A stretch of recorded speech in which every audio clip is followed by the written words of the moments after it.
Hey everybody, how you doing? Welcome back to 90 Minutes Strong. Pedro is out today, but you have your, I guess, other two co-hosts here. It's me and Martin yet again. Martin, happy to see you here once more, ready for another Inter Miami game. How are you feeling? Hey, how are you guys doing? Nice to see you again. And it is up to Inter Miami to salvage a total crap day, really, for Miami sports. First, the Marlins lose on a walk-off against the Rays in Tampa, and then the Heat just forgot that they needed to close out the series against the Bucks, and they are going to have to wait until Tuesday at the least, to close that out and advance to the conference finals. So we shall see what happens there. But hopefully, Inter Miami can come up with a win against Nashville and get that sour taste off of our collective mouths. Yeah, we do need something because that Marlins loss was tough to endure, and then you come back, Giannis leaves, and you can't close out a series where you can get a week off. All you need to do is finish the last 5 minutes of the game, and we couldn't pull it through. But you know what? Inter Miami, that's why they're here. They're here to pick us back up. Quickly, the biggest news in tonight for Inter Miami is that Blaise Matuidi is starting. Didn't totally expect it. He was announced available for selection only 2 days ago, trained with the team only 3 days ago for the first time. So this is huge. I'm going to run through the lineup. We're going to get our thoughts on it. Robles is still in goal. Then we have the back four of Reyes, Figal, Sweat, and LGP. And what we thought, we conversed a little bit before, we think that Alonso is going to go to more of a 4-2-2-2 formation with Matuidi and Ulloa playing as the center defensive mids, protecting the back line. Just in front of them will be Lewis Morgan and Pizarro as the creative midfielders. And then we have both Carranza and Agudelo starting together. This is the first time we've seen two strikers from Diego Alonso in a starting lineup. So it is definitely something to monitor. Martin, you kind of pointed out this 4-2-2-2 formation. What do you think about it? Do you think that it is something that can work? I think it's going to be interesting to see. Definitely different than the winger approach with two people on the sides and then Carranza or Agudelo as a striker. But it could actually be kind of a 4-2-2-2 that morphs into maybe Matuidi going to the sides, leaving Ulloa alone as a central midfielder and Morgan on the other side, Pizarro being the central midfielder. All of a sudden it becomes a 4-3-1-2.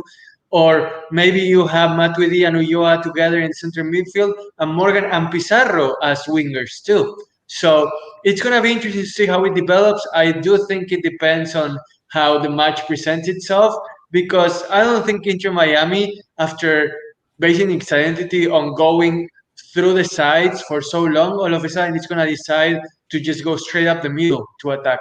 You don't just change in a single match. So it should be really interesting, really compelling to see how Nashville also adjusts to what Inter Miami is going to do, considering these two teams saw themselves they faced each other basically what, a week ago. About a week So ago, yep. yeah, so they really are familiar with each other by now, and Inter Miami is undefeated at home. 1-0. That's true. So this 2-game home strips that we played today, and then again on Wednesday against Atlanta, both at Lockhart Stadium. It is a wet day. It is raining down there in Fort Lauderdale. Shocking. So right, shocking. That's just South Florida summer. Quick, I want to say this about the formation. I think that this 4-2-2 could work. And it's just not something that we've seen from Diego Alonso before. And it's weird to have the two striker formation with Alonso, which kind of leads me to believe, I think, quote me if I'm wrong here, I think Carranza has the ability to play behind a striker as like a more advanced number 10 than, someone like Pizarro who's able to come back. But if he does stay with his go-to 4-2-3-1 and uses Pizarro on the wing like we've seen before, I think it would be okay to have Carranza drop in behind.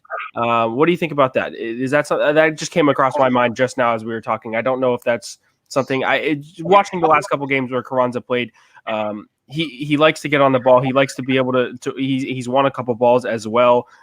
In his first goal, he won a ball in the midfield, got it to Pizarro, and made the run. So that 1-2 punch with Agudelo or people on the wings, I think Carranza is capable of doing that.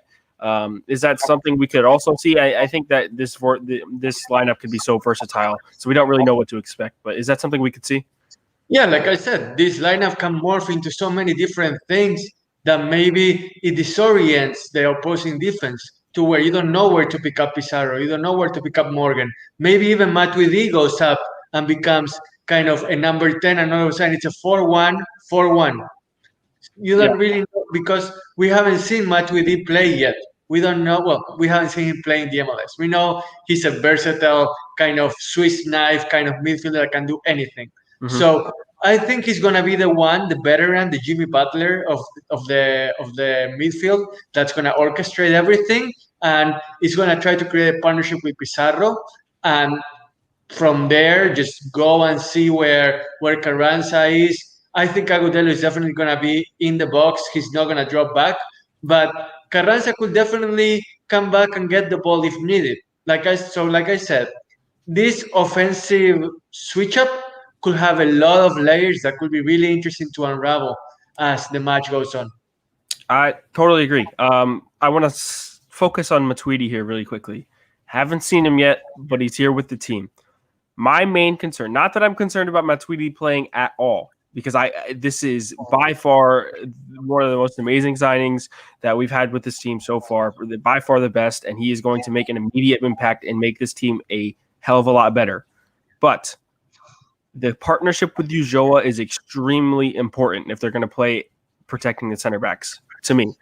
I think that the communication needs to be there, and both of these guys do have tendencies to go forward. At some point, they're going to have communication between them, being disciplined and not being caught out. So many times this year, Inter Miami's been caught on counterattacks and individual mistakes, whether it be in the midfield or the defense. But the counterattacks have been a struggle for this team. So for me, it's really important that both Matuidi and Ulloa, in the short time that they've been acquainted, I think that there needs to be a real partnership and real good communication there, because Ulloa has a tendency to move forward, and so does Matuidi. And I don't think that that's a bad thing at all. I think that it's good to have well-rounded midfielders who can both be really good ball-winning midfielders at the same time. You can rely on them to win balls in the midfield. With that being said, going forward, you need to make sure that one is always being able to cover. And these guys are professionals. We know that. But you just have to be careful. You agree with me there? I think you're kind of twisting yourself into knots, to be Okay. honest. It's Matuidi is a veteran, a World Cup champion, someone that needs to speak with his actions, not with his words. Of course, communication is important, especially when it comes to such an intricate mechanism like the Inter Miami midfield is. But look, Matuidi has played with an undisciplined midfielder like Paul Pogba by his side for years now. So it's not like Ulloa is gonna be like, wow, someone that just doesn't listen to Matuidi, like Pogba doesn't listen to Matuidi at times, or doesn't listen to anybody really at times. Ulloa is gonna do what Matuidi tells him to do. So like I said, it's gonna be like a Jimmy Butler situation. As Matuidi goes, the midfield goes. And him and Pizarro are going to be the ones that are going to be kind of the leaders, the ones that set the tone. And the rest of the team goes as they go, especially from the midfield going forward. That's just the way I see it. Fair enough. I mean, yeah, that veteran experience and Matuidi being so talented, maybe there's nothing to worry about. I always have to nitpick and make sure, because I'm as such a fan, and as what we're doing now as people who report on the team, I'm just so nervous, and I'm anxious, and I want us to win. So, fair enough. You calm me down a little bit. I've got the confidence in him. I think we'll be fine. Very quickly, I want to look at the subs that I hadn't had to do yet. I think that that's important. We're seeing Breck Shea be moved down back to the subs, even though he played on the left, which honestly kind of worked well for me. Breck Shea was not terrible in the game, and I think that the partnership on the left side between him and Ben Sweat was working. Ben Sweat also as a left back likes to get forward. Breck Shea has the experience playing as a left back and as a left wing, and that partnership was actually kind of working for me. We won't see it at least until later on in the game. Robbie Robinson is on the bench as well. So with these two strikers, I think you might see him make an impact there. And again, no Lee Win for Inter Miami in the midfield. that a lot of fans are saying Lee Win deserves a start. Every time he comes on, he makes an impact. What I personally, I don't know what else Lee Win has to do to get a start at all. I don't think Agudelo or Carranza deserve a start over him. If we put a one striker formation, I think Lee wins Watson perfectly. That's just me. And I was never really that big of a fan of Lee Win until, he came here. He's our player and all that kind of stuff. But every time he's on the field, he makes an impact. What does Lee Win have to do to make a sub? Is it just make a start? Is it just Diego Alonso's preference? What's going on there? You know what Lee Win is to you? He's Tim Tebow. He's the backup quarterback that you are so in love with, and then you're gonna see him for 90 minutes, and you're gonna be so disappointed. I don't know. Like, because he is what he is, someone that is flashy but not consistent. So if Diego Alonso doesn't see what he needs to see from him during practice to start him, there is a reason.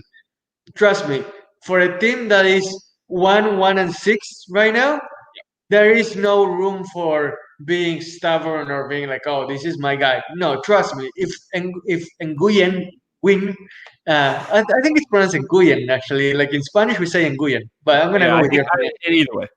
But regardless, coming back to the point, if he was in shape to start, not physical shape, but as in someone that can contribute from the get-go, he will be in there. But I just don't think that Alonso sees it that way, and we have to give him the benefit of the doubt until Win proves us wrong. That's just the reality of it. If he comes in today and he's a game changer, then I'm gonna shut up and give you the thing is for me is that Alonso, he's never been on the field with any time more than 30 minutes left in the game. He's always been a sub and an impact sub, and he has done that. And fans, everybody else has noticed it around MLS. It's just, it is what it is, and that's fine. Maybe you don't bring on a guy like him because you want an impact sub off the bench. Personally, I know watching all of these games, there's only been one game in our entire history that we've played so far that we've actually controlled the tempo, and it was our win against Orlando. If Lee Win is on the field, I think that gives us a better chance to set the tempo and control the game out the gate with Lee Win on the field, because he is that creative midfielder who can make passes and can keep possession for us. That's just me, and I hope I prove you wrong, but maybe I don't. Maybe Alonso's figured something out here with this 2-striker formation. As much as I don't like Juan Agudelo, it is what it is. Don't worry about Agudelo. You know who's coming. So okay. Higuain should be here in due time. News hasn't come out about it for a while. Last time we talked about it, we had saw that Inter Miami got the discovery rights from DC. They paid $50,000 for it. So if he does come to MLS, it will be to Inter Miami. Personal terms were allegedly agreed on for a contract through 2022. And we don't know if it would be a DP signing or a TAM signing. We had that discussion as well. If it happened to be a TAM signing, it would blow the roof off of South Florida soccer fans. And we would have that DP slot still open to sign another massive player. We're going to have to see how that goes. But Higuain in this team, who has played as a lone striker the most of his career, I don't know if he would totally fit in a formation like we've seen, but prior to this, we've seen a one striker formation that would fit perfectly for Higuain, and his impact would be massive. Well, Higuain, Higuain is gonna come later. Let's focus on today, Nashville, which I think is gonna be a really tough matchup. And they won at home 1-0 when they saw us last week. The refereeing was questionable in that match, to say the least. More than questionable. But again, Inter Miami is playing at home, and there is something to, even with no fans in the stands, there is a level of comfort that we saw from Inter Miami against Orlando City that we haven't seen from them on the neutral side or on the road. But hey, step by step, they kept a clean sheet against Atlanta United. That's a positive step. That's something that we are looking for. So now let's look for the intensity that they brought against Orlando City for another win at home that's going to establish the home presence that we want Inter Miami to have going forward. 100%. And one thing in the Nashville game that is key to point out, this is the only game that Inter Miami have actually had majority of possession. They had 53%. Every other game has been less than 50%. That's big. And I think it's also the most amount of completed passes they've had with 333. A total of 11 chances created, I'm reading here, in that game against Nashville. 5 shots on target, no goals. And we know that the referee absolutely had a nightmare showing with 3 incorrect penalty calls that VAR couldn't even turn over, which was awful. Nashville did end up missing one of them, and credit to Godoy for Nashville, who scored an absolute rocket of a goal. But we didn't deserve to lose that game. I think that we did play better, despite a poor first half. And as much as I talked about Lee Nguyen, this was the game I think that Alonso made that quintuple substitution where Robbie Robinson, Lee Nguyen, everybody came on at the same time, and that kind of changed the game, but they weren't able to get the goal. I want to ask you quickly about Diego Alonso. I am his biggest supporter. If this formation doesn't work out and we don't see, people have been giving him stick for not being the first person to make the sub, not trying to change the game first, not making a sub at the right time, whatever it has been. We talked about it after they went 0-5 to start the season. And should Diego Alonso come under the question? I didn't think so. He shouldn't be on the hot seat. This is an expansion team. You have to give him time. What does he have to prove going forward? With these we have about 3 games left, I think, each against Nashville, Atlanta, and Orlando. What needs to happen in these 3 games for him to be completely comfortable? What do you want to see from him tactically and on the field? I think he needs to show that Matuidi can gel with this team, that this team has his back. Because in soccer, you know that a team can easily make a coach's bed, he lies in it, and he's done. It's easier than in other sports. Well, maybe in football it's more evident too. But it's a matter of seeing if the team has his back, it's going to reflect in the level of play, which has improved with each match, at least in the phases that we were looking for. So even though they were 0-5 in the last 3 matches, the first half of this 6-game slate, they have been 1-1, and they could be 1-0-2. So all things considered, all I want to see is more improvement and reasons to be optimistic. I'm not looking for a 3-match winning streak. I'm looking for intensity at home, results at home, and then a philosophy that I can see is developing as far as what this team wants to do on the pitch and how it wants to dictate it against the other team instead of going after what the other team wants to do, if that makes sense. Yeah, 100%, and preferably another clean sheet. I think that's huge, and we can't state enough how big that was against Atlanta. That clean sheet was massive, and more performances like that on the defensive end of the ball is big, because giving up goals to individual mistakes that we have done so many times before is not good. And the team is now, you're getting into rhythm, and you're finally being able to get to rhythm with all these games consecutively that we haven't had before because of the global pandemic and all that kind of stuff. So I agree 100%. Matuidi needs to come in here and gel, and we need to see something that we haven't seen just yet. But with this team being consistent in these last couple of games, I think Diego Alonso should be fine. I am his biggest supporter. By the way, sorry, but I gotta say this because as an Argentinian, it's a pet peeve of mine.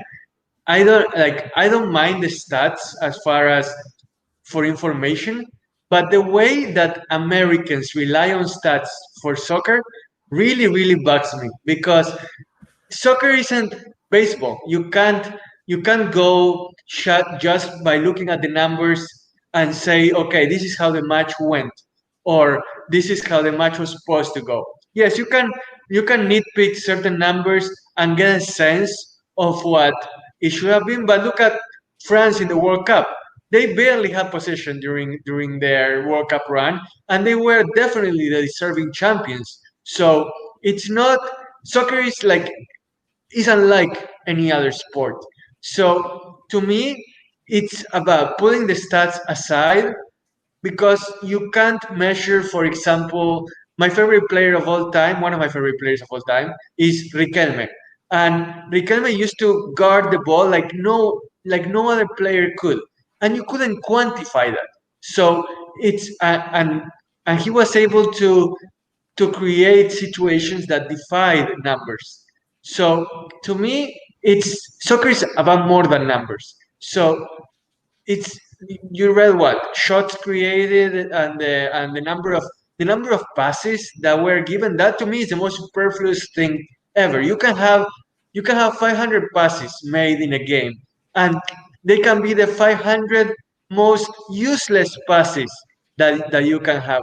If there's one thing I hate more than anything, is the useless right defender to center back to the goalie to the left defender to the midfielder who comes back and gives it to the central back, and then the ball goes all the way in the air to a pointless 50-50 ball between the striker and the opposing defender. And yes, the stats said that there were 5 passes correctly made and 1 incorrect, and that could seem really good. But in reality, it was just a pointless play that did nothing for anybody. You know what? I mean, I'm sorry for the No, rant, no, I but know. I follow. that has I mean, I bugged me get it. for. I get it. I think that you're right, and Americans do look at the stats heavily, and I am a culprit of that, and I know that. It's almost the perfect example of this when you were talking about how people like a team passes in the back is Virgil van Dijk in the Premier League. Virgil van Dijk finished with the most passes by a long shot in the Premier League this season, and he's a center back. Is Van Dijk the best passer in the Premier League? Absolutely not. You have people like De Bruyne and someone who came in like Bruno Fernandes. Van Dijk by no means is the best passer, but when you look at the numbers, that's what it's going to tell you. So 100% you're on board there. Well, that's because he's the first to touch the ball when his team comes out Yeah, of a goal kick, and they don't just kick the ball over to midfield. They actually come out and they try to set up a play from the get go. So that's why absolutely. he touches the ball more than anybody. But again, yeah, like you said, it's it's not useless in the way that it can start a clean play, but it is useless if the ball doesn't go anywhere. Barcelona's tiki taka, it was useful because Xavi and Iniesta knew when to press, when to just go all out, and when to hide the ball. But teams like, let's say, like Argentina in 2018, when it would just be like Mascherano to Rojo to Otamendi to Armani, and then Armani would just divide the ball between Messi and a much taller defender. That's pointless. That I don't like. But the stats will say, oh, Argentina made 200 more passes than Croatia, but they lost 3-0. How can that be? Easy. I'm gonna put this in perfect perspective. In the game against Orlando, the Inter Miami won 3-2. The possession went 65% to Orlando, and they made over 250 more accurate passes than Inter Miami. Yet, when you look at that game, Inter Miami was by far the better side. By far. And it was a 3-2 game. They scored late, but it should have ended 3-1. It's not all a numbers game, 100% there. And actually, a perfect example of someone who makes an impact without putting numbers on the score sheet is Blaise Matuidi. So hopefully we see that tonight. We have a comment here. We talked about it a little earlier in the show. Miami playing with 2 strikers tonight. That's what we're assuming. We also talked about the possibility of Carranza dropping back, but we talked about a 4-2-2 formation with 2 CDMs, 2 people just above them, and then 2 strikers with Carranza and Agudelo. Agudelo has had a lot of experience in MLS where he has played as a right wing as well. I think with the Revolution, if I'm not mistaken. But Lewis Morgan is there. That's locked down for him. So I don't expect Carranza or Agudelo to drift out wide. If anything, one will be right behind the other. Likely Carranza to be behind him, but just wanted to clear that up for you. It could be a 2-striker formation. If not, Carranza will be playing just behind Agudelo. That's what we expect to see from Alonso. Very quickly, we're going to get into some UEFA Nations League talk because I know you want to talk about that, but I do need your prediction. Go. Okay, don't don't be in such a hurry. No, but yeah, we do have like a minute left, right? Yeah.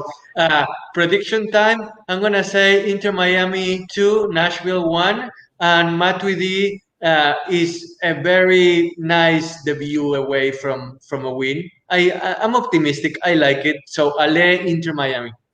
I'm going to go 2-0. I don't think that Nashville scores today.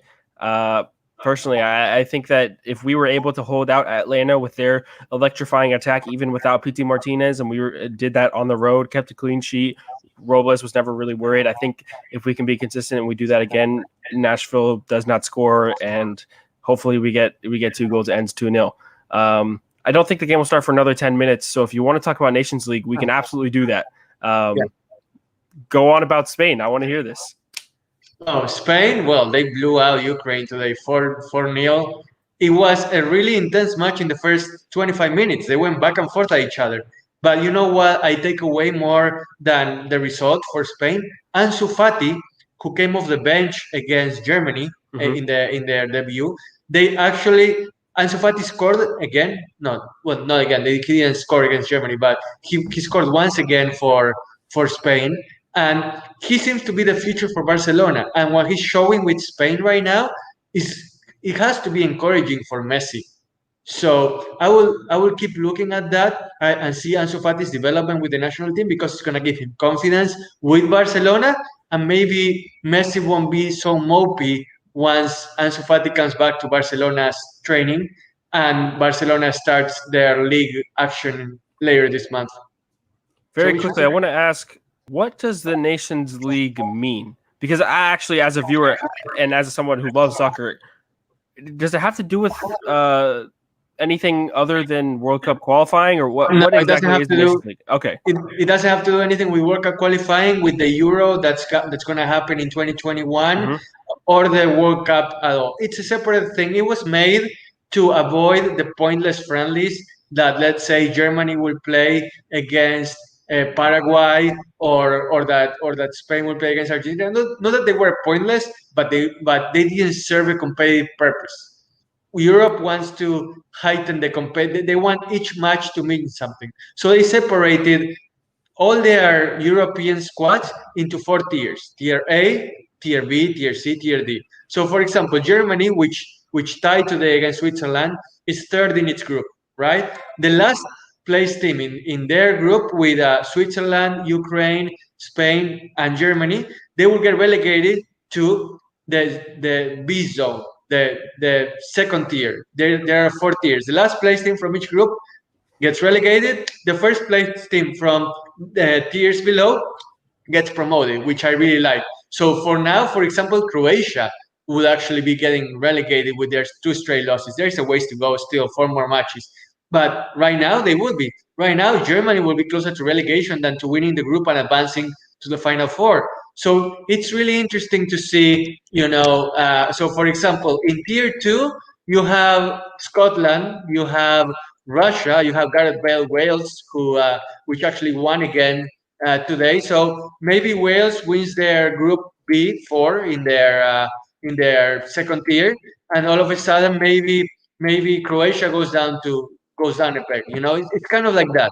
So the winners of the 4 groups in Tier A are going to go to the Final Four, which Portugal won in its last edition. Is it clear? Is it something that's understandable to you and others that may want to know about the Nations League? That is clear, 100%. And I actually kind of like the concept of moving people up and down between tiers and the groups. One question I have: how many teams are in each tier? Because how many teams actually get to be in this tournament and in each tier? Like, okay, so we'll go Tier A. How many groups and how many teams are in each group? There are 4 groups, 16 teams in Tier A. Okay. Group A1 is the Netherlands, Italy, Bosnia, and Poland. Okay. The Netherlands and Italy are playing tomorrow, right? It's going to be a great match in Amsterdam. Then in Group A2, you have Belgium, England, Iceland, and Denmark. And Belgium and England each won their first match. Then you have in Group A3, the defending champion, Portugal. You have France there, which actually beat Switzerland in their debut. Portugal absolutely routed Croatia 4-1 in their first match the other day. It was amazing without Cristiano Ronaldo. And then in Group A4, you have Spain, Ukraine, Germany, and Switzerland. So and so on and so forth. With Tier 2, you have 16 teams. In Tier 3, you have like Georgia, Albania, Greece, Montenegro, like the irrelevant kind of teams. And then in the 4th tier, you have only 7 teams, 2 groups, and you have the Faroe Islands, Andorra, Gibraltar, Liechtenstein, the powerhouses, the true powerhouses of Europe. Yeah, So, exactly. so you see, it's all tiered up, and the best teams are in Tier A, Mhm. and then you have like lower level teams. But as they get relegated and promoted, it's gonna create a mishmash of teams that's really interesting. So this leads to an ultimate knockout tournament per se with Yeah, a final four between the winners of each group in Tier A go to the final four, and and then you have the semifinals and the final and the champion. well, that is an interesting. I mean, I every time international soccer is on, you go and watch it. But this is another reason we were supposed to have the Euros this summer, didn't get those. But here's more. I mean, teams. I mean, Germany's putting out a really good lineup every single match. So is Spain. All these people are actually playing their stars of their country. So it's not like it's just a blow off tournament. Like, Oh no, we're it's seeing totally quality it's players. meaningful. Absolutely. Because and also in a way it does affect the 2022 World Cup, because the wins that you get in this tournament help your FIFA ranking, and the higher your FIFA ranking, the higher you're gonna be seeded for the World Cup draw, and that way you get to avoid the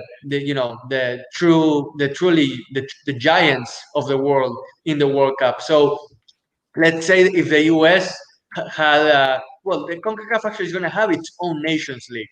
So in the CONCACAF Nations League, the US can get points that not only helps it win that tournament, but also be higher seeded in the World Cup draw if they make it like they didn't in 2018. So you see how it's an indirect benefit, not a direct benefit. 100. Yeah, that's pretty cool. And please don't ever mention us missing the World Cup ever again, or I will cry. Oh, I'm gonna make you cry between now and 2022. It was awful. Quickly, weather delay. I'm getting a bunch of updates now. There is rain and lightning in the area. It doesn't have to do so much with the rain, but the lightning is heavy. It's storming pretty badly down here in Fort Lauderdale. I can hear it outside of my window, even with the headphones on. I don't know how long this delay is going to be, or if they play it all tonight, because with South Florida weather, you can't expect anything.